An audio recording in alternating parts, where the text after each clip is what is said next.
Chers amis, bonjour. La Iloula de Rabbi Shimon bar Yochai. Qui n'a pas vu la Iloula de Rabbi Shimon en Eretz Israël, les milliers de monde qui affluent des quatre coins d'Israël pour aller sur le tombeau de Rabbi Shimon? Alors effectivement, il y a un minag Israël, et justement de fêter, d'être saméar, d'être heureux le jour de la Iloula de Rabbi Shimon bar Yochai. Il est connu que le Harizal, justement, avait une simcha particulière, et il faisait un mishté, un repas, et une simcha, il dansait tout autour de la tombe de Rabbi Shimon bar Yochai, à Lag BaOmer, évidemment. Le shoot, Shmuel Meshiv, le responsable, Shmuel Meshiv, il pose une question, et vraiment, c'est une question évidente que sûrement vous êtes posée. Lorsque un tzaddik, il s'en va de ce monde, un tamid chacham, alors en principe, on devrait jeûner. Et on jeûne, comme ça, c'est sur la mort des tzadikim.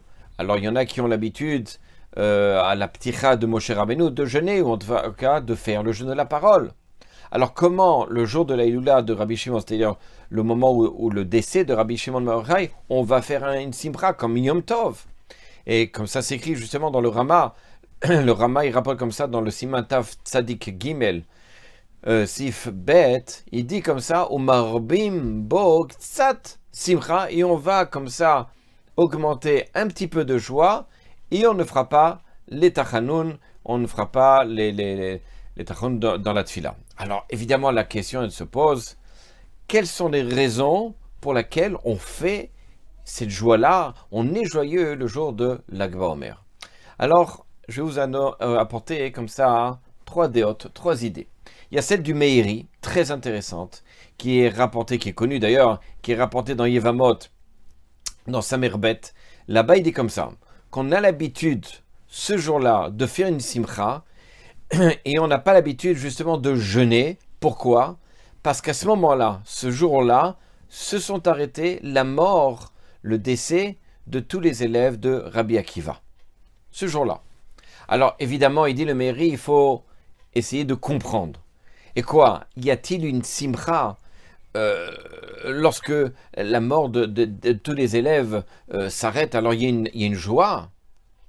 Pourtant, c'est écrit dans Yevamot, comme ça, que 24 000 élèves, d'accord, qu'avait Rabbi Akiva pendant 24 ans, 24 000 élèves, ils sont tous partis, c'était des géants de la Torah, d'accord? Ils remplissaient la terre d'Israël, c'était les shivot.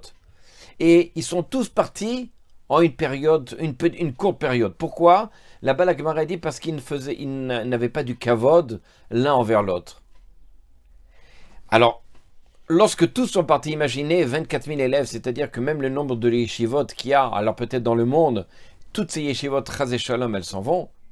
24 000 élèves sont partis. Et il n'en restait plus un seul. Alors, quelle est la simcha qu'il y a? Parce que tous les élèves sont partis. Et alors quoi, chas v'shalom, imaginez que des parents ils vont enterrer le dernier de leurs enfants et ils vont faire une simcha finalement, en disant, bon, au moins l'épidémie, elle s'est arrêtée. Mais quelle joie il y a là-dedans. Alors, très intéressant, le Rama Mipano, dans son livre Mein Ganim, il écrit comme ça, qu'il y avait une gzera, il y avait une sentence sur Rabbi Akiva de quitter ce monde-ci aussi. Et il y a une chesed d'Akadosh Baruch Hu que Rabbi Akiva, il n'est pas parti de ce monde-ci. Seulement, effectivement, ce sont les 24 000 élèves qui, eux, sont partis de ce monde-ci et ont, dans un certain sens, laissé à la place Rabbi Akiva en vie. Alors, c'est quelque chose de fou, d'étonnant comme ça. Il dit le Rama Mipano. Alors, en fait, il faut comprendre ici la grandeur justement de Rabbi Akiva. Car il avait 24 000 élèves, tous des géants dans la Torah. Et évidemment, chacun aurait pu monter et faire une génération de Torah. Et tous ont été choisis, chaque nefesh, chaque âme a été choisie pour que Rabbi Akiva il puisse vivre. Nefesh tacha nefesh, âme pour âme.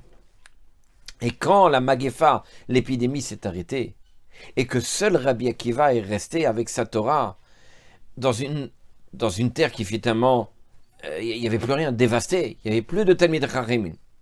alors ils ont ordonné de faire une simcha et de dire, sous-entendu, que c'est un korban, c'est un sacrifice qu'Akadosh Baruch Hu a voulu pour justement permettre à Rabbi Akiva de rester.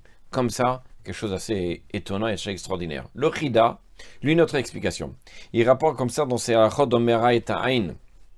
Il dit comme ça que la raison de la simcha, c'est après le départ, la mort de ces 24 000 élèves de Rabbi Akiva. Alors, le monde était, il n'y avait plus rien. Imaginez, il n'y a plus d'yeshivot. Jusqu'à ce que vienne Rabbi Akiva. Chez les maîtres de la génération, il en restait quelques-uns, et il est allé leur enseigner. Et c'était lui le maître de ces élèves-là, qui était Rabbi Meir Baalanes, qu'on a fait là il n'y a pas longtemps, de Rabbi Yehuda, de Rabbi Yossi, et de Rabbi Shimon, et de Rabbi Shimon, justement, qu'on fait la Iloula, et de Rabbi Elazar ben Shamoa. Et eux, c'est grâce à eux que finalement, la Torah a pu repartir. Donc finalement, le fondement de tout ça, c'est que il n'y avait plus rien. Et au moment où a commencé à repartir la Torah, c'était ce jour-là, le jour de Lag BaOmer. Alors c'est pour ça que la Torah, on a l'impression que Chas v'Shalom elle allait disparaître et finalement elle est repartie de plus belle avec ces élèves-là et entre autres de Rabbi Shimon Bar Yochai ce jour-là. Ça, c'est l'explication du Chida. Le Rabbi Chaim Vital, qui était l'élève par excellence du Harizal, il dit justement que c'était la volonté de Rashbi, la volonté de Rabbi Shimon Bar Yochai, que les Bnei Israël puissent, parce qu'il venait de finir d'écrire le Zohar, et donc à ce moment-là, il a dit, faites une simcha en l'honneur de la Torah cachée, la Torah Shenista. Et vient enfin l'autre explication au nom du chat marié, qui est écrit comme ça, que après qu'il y ait eu un miracle de Rabbi Shimon Bar Yochai, puisqu'il a été soulevé des Romains, il s'est enfui, il s'est caché dans une caverne avec son fils, et finalement il a été sauvé parce que pendant 12 ans, il a réussi à tenir sans sortir de cette caverne, à manger, à boire, etc. Et il a pu vivre comme ça longtemps. Alors en souvenir de ce miracle, le jour de sa mort, ça a été décidé de faire une simcha. À bientôt.